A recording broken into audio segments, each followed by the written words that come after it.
Hi.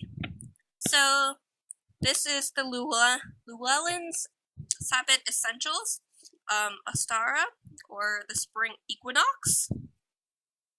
So, in the introduction, it's like the same for each one, but gotta show you this. This is for the Northern Hemisphere, and the dates, and Southern. And what I like about these, it doesn't stick to one tradition, like Wicca or Druid or Celtic or traditional or whatever. It incorporates, like, here's how one tradition does it, or here another. So that's what I like about it. Like, so with this modern pagan's relationship to the wheel. In the chapter Old Ways, and like each of these have like the same chapters, but depending on who the author is, the information is a little different. This is done by Carrie Connor. So again, here, page 19, author Adrian Bott gives a timeline of Ostara with hairs and shows how many people believe to be a tradition was actually born. So in 725 CE, there's no mention of hairs. 1835, Grimm doesn't associate hairs.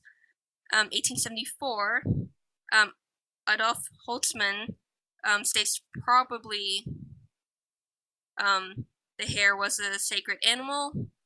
1883, K.A. O'Blair states probably a sacred animal.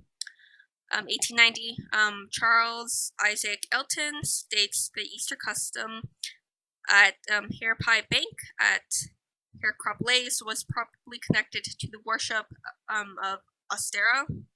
1892, Charles J. Bilson refers to the association of the hare with Ostara as a conclusion rather than as a speculation. 1944, John Ledyard states that the goddess does have a connection with the hare. And 1976, Christina Hole states the hare was the sacred beast of Ostara. So yeah, early mentions, no hare connection. Later on, there was a connection. So yeah, there's bringing in outside sources into the information. Talks about the Green Man representation. Talks about Welsh god Mabon, Egyptians, gods, Greek, Norse. So, yeah. Old ways, new ways. Pagan ways of celebrating Ostara. So there's a spell and divination section. So one of the spells is to assist in difficult changes, and there's an outline on how to do it. Spring is in the air, love attraction spell. Well, since I like tarot, a spring tarot spread for coming changes.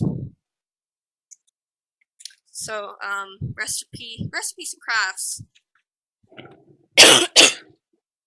Either way, I'm coughing into there. It does give a list. Each page has a different recipe. I like steamed asparagus with lemon. Honey cake. Honey ginger carrots. A craft is there's painted garden stones. gives ideas how to decorate with colors. And there's chapter of prayers and invocations. So one of the prayers is to the god and goddess to bring balance in your life. And for each, there's chapter on correspondences to the Sabbat. So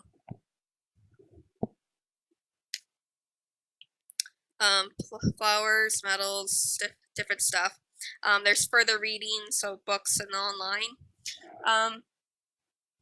Yeah, I do like small, short introduction snippets of information. I do like this. So, like, if you are a person who is into tradition that celebrates the spring equinox in some way, this is definitely worth having a look at. It does offer other information sources to look at. Like, this doesn't have to be your be-all end-all source of the Sabbats. You can look, gather from other sources. I have, but this is a great little physical start to your bookshelf. Like, you could likely do more than what I've done. I've posted stuff to look back. You can add on like more sticky notes or something. But yeah. So depending on where you are, U.S. $11.99, Canada $13.95, but if you are on Kobo, I think it's about 12 something. That's where I looked at, but yeah, I don't know if it's lower in their states, but yeah, it is something to look at. And thanks for watching. Happy readings.